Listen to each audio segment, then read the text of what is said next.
Movie के start में हमें एक फार्म हाउस को दिखाया जाता है जहाँ पर रात का वक्त था और एक चमकती हुई रोशनी उस फार्म हाउस में दिखाई देती है।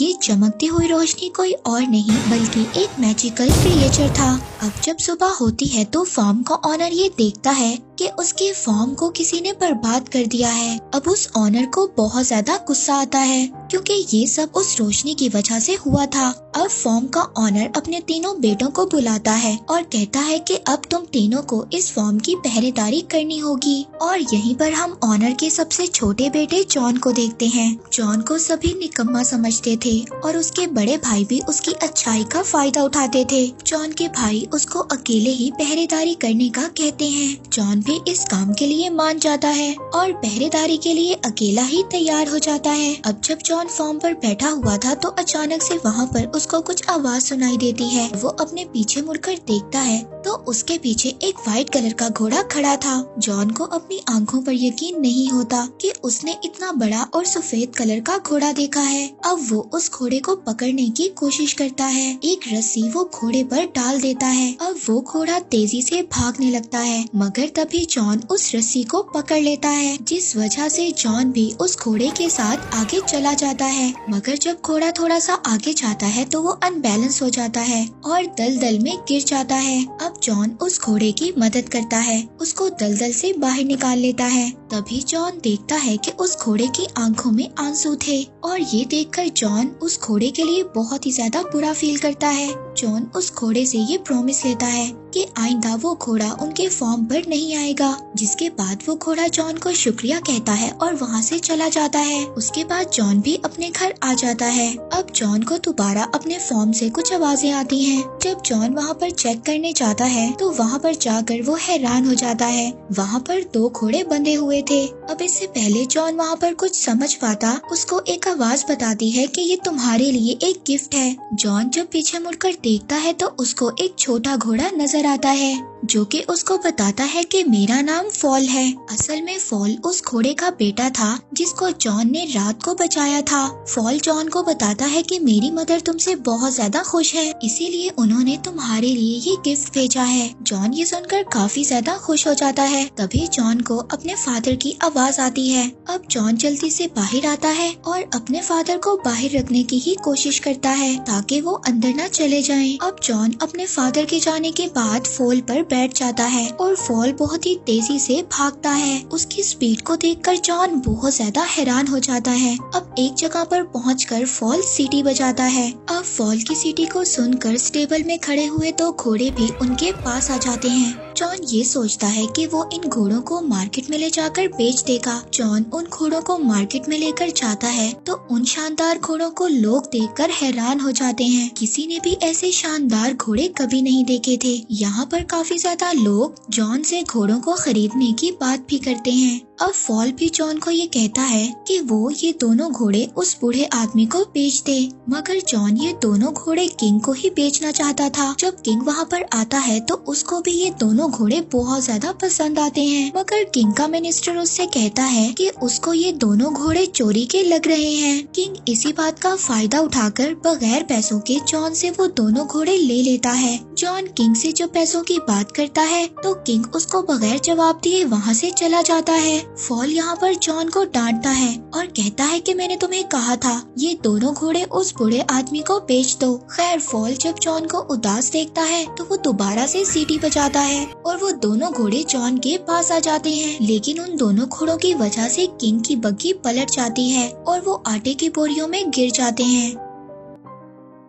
अब किंग को इस बात से बहुत ज्यादा गुस्सा तो आता है, मगर किंग चैम्बर की वजह से कुछ भी नहीं कहता और वो जॉन से इन घोड़ों की कीमत लगाने का कहता है। जॉन उन घोड़ों की बहुत ही ज्यादा कीमत लगाता है, जिस पर किंग के लोग उसको सजेस्ट करते हैं कि वो जॉन को अपने पास ही काम करने के लिए रख ले, क्योंकि जब जॉन यहाँ पर रहेगा तो किंग अपनी बेइज्जती का बदला भी ले सकते हैं। जॉन भी उनकी बात को एक्सेप्ट कर लेता है और वहाँ पर रहकर किंग के कामों को करने लगता है। अब किंग का असिस्टेंट किंग से कहता है क्यों ना हम जॉन से एक फिनिक्स बर्ड को बुलवाएं। वो एक फायर बर्ड था और उसको लाना बहुत ज्यादा मुश्किल था। अब किंग का असिस्टेंट ये कहता है कि उसको लाना बहुत मुश्किल है और जॉन उसको कभी भी ला नहीं सकेगा और तभी आप जॉन को मौत की सजा सुना देना। अब किंग को अपने असिस्टेंट का आइडिया बहुत अच्छा लगता है। किंग अब ये सब जॉन से कहता है। जॉन भी इस बात के लिए तैयार हो जाता है। अब फॉल को जब ये बात पता चलती है तो वो जॉन से कहता है कि ऐसा करना बहुत ही ज्यादा खतरनाक है, क्योंकि जिसने भी ऐसा किया है और जो भी उस बर्ड की तलाश में गया है कभी भी वापस नहीं आया। मगर जॉन ने ये चैलेंज एक्सेप्ट कर लिया था, इसलिए वो पीछे नहीं हट रहा था। अब फॉल को भी जॉन की मदद करना थी, इसीलिए अब वो जॉन को एक जंगल में ले जाता है, जहाँ पर वो उसको एक ड्रीम नट दिखाता है। वो जॉन को बताता है कि ये फायर बर्ड के स्पेशल नट्स हैं और वो इनको बहुत ज्यादा पसंद करता है। मगर ये नट्स ऐसे हैं जैसे ही वो फायर बर्ड इनको खाएगा वो गहरी नींद में सो जाएगा, जिसके बाद हम उसको आसानी से पकड़ लेंगे। जिसके बाद अब ये दोनों उस जगह पर पहुंच जाते हैं जहां पर फायर बर्ड रहता था। फॉल उसको ये भी बताता है कि फायर बर्ड जमीन के नीचे रहता है। अब वो उस जगह पर कुछ नट्स को फेंक देते हैं और उस फायर बर्ड के बाहर आने का वेट करते हैं। अब जैसे ही वो फायर बर्ड नट्स की खुशबू सूंघता है तो वो जमीन से बाहर आ जाता है। अब वो फायर बर्ड मजे से उन नट्स को खा लेता है, जिसके बाद वो बेहोश हो जाता है। अब जैसे ही जॉन उस फायर बर्ड को पकड़ने जाता है तो वो दोबारा से जिंदा हो जाता है। अब वो फायर बर्ड जॉन के पीछे पड़ जाता है। वो उनको पकड़ने के लिए जॉन और फॉल के पीछे भागता है, जिसकी वजह से पूरे आइलैंड पर आग लग जाती है। उस फायर बर्ड ने जॉन और फॉल को पकड़ लिया था, जिसके बाद जॉन अपने पास आखिरी नट पड़ा हुआ उसकी तरफ फेंक देता है। जैसे ही वो फायर बर्ड उस नट को खाता है वो बेहोश हो जाता है।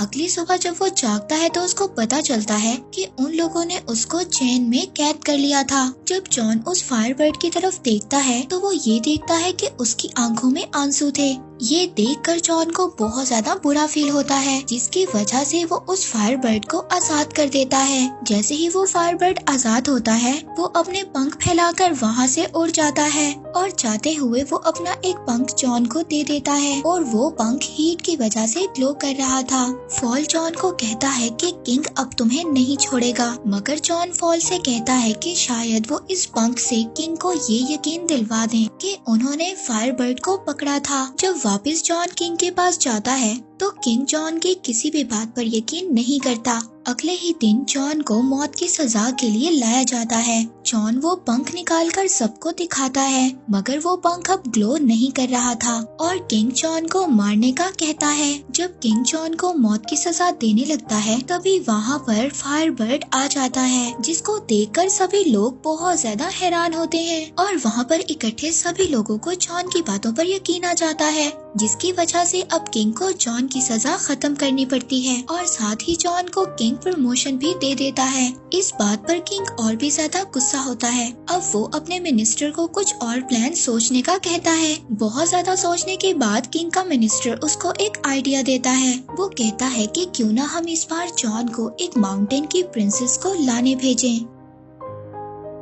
पहले तो जॉन इस बात पर कामयाब नहीं होगा और अगर वो ऐसा कर लेता है तो इसमें आपका ही फायदा है। आप उस प्रिंसेस से शादी कर लेना, दोनों ही तरफ में आपका फायदा है। किंग को ये आइडिया बहुत ही ज्यादा पसंद आता है और वो जॉन को इस मिशन पर भेज देता है। अब जॉन उस सार माउंटेन पर पहुंच जाता है जहां पर वो प्रिंसेस रहती थी। वो देखता है कि माउंटेन पर कैसल के अंदर जाने का रास्ता एक बहुत ही मोटी बर्फ से बना हुआ है, जिसको तोड़ना बहुत ही ज्यादा मुश्किल था। तभी अचानक से वहाँ पर फायर बर्ड का एक पंख उड़कर आता है और उस बर्फ की दीवार में लग जाता है, जिससे वो दीवार टूट जाती है, जिससे वहाँ पर एक पानी का सैलाब आ जाता है। फॉल उसमें बहकर नीचे गिर जाता है और एक स्नो बॉल की तरह माउंटेन से नीचे गिर जाता है। जॉन अब कैसल के अंदर जाता है। उसको वहाँ पर बहुत ज्यादा लड़कियाँ नजर आती हैं और वो सभी लड़कियाँ सो रही थी। अब उनमें से असल प्रिंसेस कौन सी थी ये जानना बहुत ही ज्यादा मुश्किल था, लेकिन उस फायर बर्ड का एक पंख खाकर एक लड़की के पास गिर जाता है, जिससे कि जॉन ये बात समझ आता है कि वही लड़की प्रिंसेस है। जॉन उस लड़की की खूबसूरती को देखकर हैरान हो जाता है और उसको बताता है कि उसके किंग उससे शादी करना चाहते हैं। मगर वो लड़की जॉन से कहती है कि अगर तुम्हारे किंग इतने ही ज्यादा बहादुर होते तो वो मुझे यहाँ पर खुद लेने आते।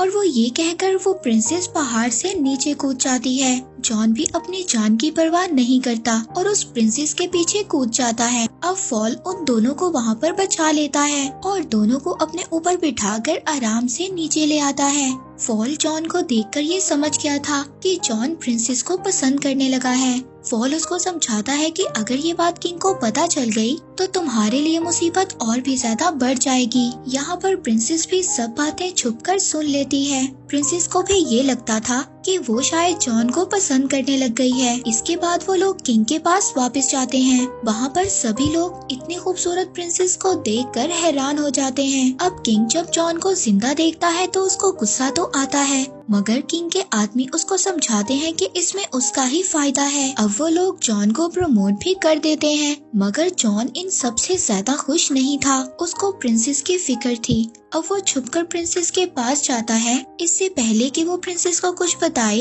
किंग के लोग आकर प्रिंसेस को वहाँ से ले जाते हैं। अब किंग प्रिंसेस को शादी के लिए प्रपोज करता है, मगर प्रिंसेस उससे कहती है कि वो एक शर्त पर शादी करेगी कि अगर वो प्रिंसेस को वो रिंग ला कर दे जो उसकी दादी की थी। और वो रिंग एक समंदर में गिर गई थी और वो रिंग जब तक उसके पास नहीं आ जाती वो शादी नहीं कर सकती। अब प्रिंसेस की बात से किंग वहाँ पर परेशान हो जाता है, मगर तभी वहाँ पर जॉन आता है। जॉन को जब किंग देखता है तो ये काम भी जॉन को कह देता है। जॉन फॉल से उस किंग के बारे में बात करता है, मगर फॉल उसको कहता है कि उस रिंग के बारे में उसको कोई भी नॉलेज नहीं है। मगर फॉल इस बारे में अपनी मदर से बात करता है। वो उसको बताती है कि वो रिंग वेल के पेट में है, जो वेल उनको समंदर के बीच एक आइलैंड के पास मिलेगी। अब जॉन फॉल के साथ जाता है, मगर वहाँ पर कुछ बर्ड्स के टकराने से फॉल नीचे गिर जाता है और पता चलता है कि जॉन उस वेल तक पहुँच गया है। जॉन पानी के नीचे बड़ी बड़ी जंजीरों को देखता है और उन जंजीरों से बंधी हुई एक बहुत बड़ी वेल को देखता है। जब जॉन पानी से बाहर आता है तो फॉल उसको बताता है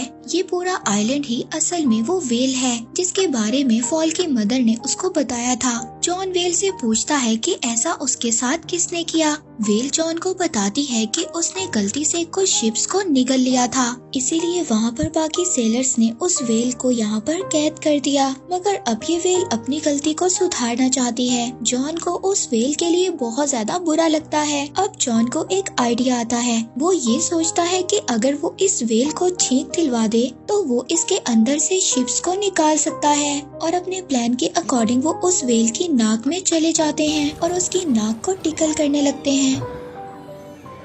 तभी उस वेल को एक बहुत बड़ी छींक आती है और वो सभी शिप्स उसके अंदर से बाहर आ जाती हैं। जिसके बाद ये वेल उस समंदर के अंदर दोबारा चली जाती है। उस वेल के जाने के बाद जॉन को वो रिंग याद आती है और जॉन उदास हो जाता है क्योंकि वेल अब जा चुकी थी। मगर तभी वहाँ पर एक क्रैब रिंग को लेकर आ जाता है और वो जॉन को बताता है कि ये वेल ने उसके लिए भेजी है, क्योंकि वो वेल दिल की बातों को जान लेता है। इसके बाद वो रिंग को लेकर प्रिंसेस के पास जाते हैं, जहाँ पर उनकी नजर उस फायर बर्ड पर भी जाती है जिसको किंग ने बिल्डिंग से बांध दिया था। जॉन प्रिंसेस को वो रिंग देता है, जिसे देखकर वो ये समझ जाती है कि जॉन उसके लिए कुछ भी कर सकता है। उधर दूसरी तरफ किंग का आदमी फॉल को दूरबीन से देख रहा था। उसको बोलता हुआ जब वो किंग का आदमी देखता है तो उसको ये लगता है कि फॉल एक डेविल है। वो सभी लोग वहाँ पर फॉल को पकड़ने जाते हैं और इसी दौरान किंग भी उठ जाता है। वो जब फॉल को प्रिंसेस की विंडो पर देखता है तो वो फॉल को शूट कर देता है और जॉन चाहकर भी फॉल को बचा नहीं पाता। इसके बाद किंग ये ऐलान करता है कि जॉन को प्रिंसेस के किडनैप करने के जुर्म में नौकरी से निकाला जाता है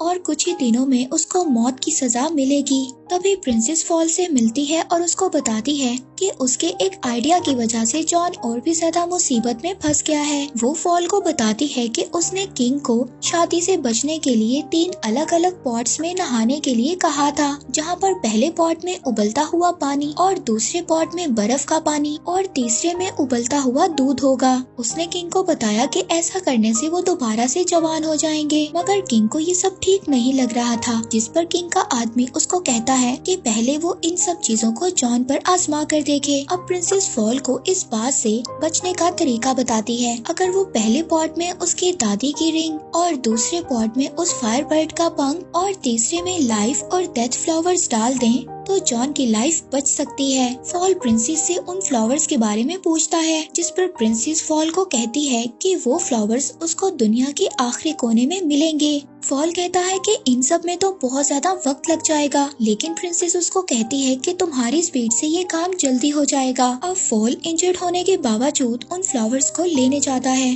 और अगली सुबह वो पॉट्स भी तैयार हो जाते हैं और यहाँ पर किंग ये सोचता है कि यही सही वक्त है सबको ये बताने का कि वो कितना रहमदिल है। वो सबको ये बताता है कि ये प्रोसेस असल में जॉन को दिया हुआ दूसरा मौका है, क्योंकि वो अगर इन सब में कामयाब हो गया तो वो जॉन को आजाद कर देंगे। इसके बाद वो जॉन को उस पॉट में धकेल देता है और प्रिंसेस भी चुपके से अपनी रिंग उस पॉट में डाल देती है और उस रिंग के मैजिक से जॉन सही सलामत पहले पॉट से निकलकर दूसरे पॉट में गिर जाता है। ये सब देखकर वो फायर बर्ड चिल्लाने लगता है। उस फायर बर्ड की आवाज उस कैद हुए पंख तक पहुंच जाती है और वो वहां से निकलकर फौरन ही दूसरे पॉट में गिर जाता है, जिसके बाद जॉन तीसरे और फाइनल पॉट में गिरता है। प्रिंसेस फॉल के आने का इंतजार कर रही थी। दूसरी तरफ हम देखते हैं कि फॉल उस फ्लावर तक पहुंच गया था, लेकिन उस फ्लावर को तोड़ने से पहले फॉल को ये पता चलता है कि इस फ्लावर को जो भी तोड़ेगा उसकी डेथ हो जाएगी। लेकिन इस बात की परवाह किए बिना वो उस फूल को तोड़ लेता है। उधर बाकी सब लोगों को ये लग रहा था कि जॉन मर गया है और वो सभी लोग उदास होकर वहाँ से जाने लगते हैं, पर तभी वहाँ पर फॉल आ जाता है जो कि उस फ्लावर को उस पॉट में गिरा देता है और देखते ही देखते जॉन उस पॉट से एक प्रिंस की तरह बाहर आता है। अब ये देखकर किंग भी पहले पॉट में जंप लगाता है, मगर दोबारा से जवान होने की बजाय वो एक बबल में कैद होकर वहाँ से चला जाता है। सभी लोग इस बात को देखकर बहुत ज्यादा खुश होते हैं और वो अपना नया किंग जॉन को बना लेते हैं। जॉन और प्रिंसेस फॉल को ढूंढने जाते हैं। फॉल को ये लग रहा था कि अब वो मरने वाला है, मगर प्रिंसेस फॉल को बताती है कि वो फ्लावर सिर्फ उसका टेस्ट ले रहा था। मूवी के लास्ट सीन में हम जॉन और प्रिंसेस की शादी को देखते हैं और इसी के साथ ये मूवी यहीं पर एंड हो जाती है।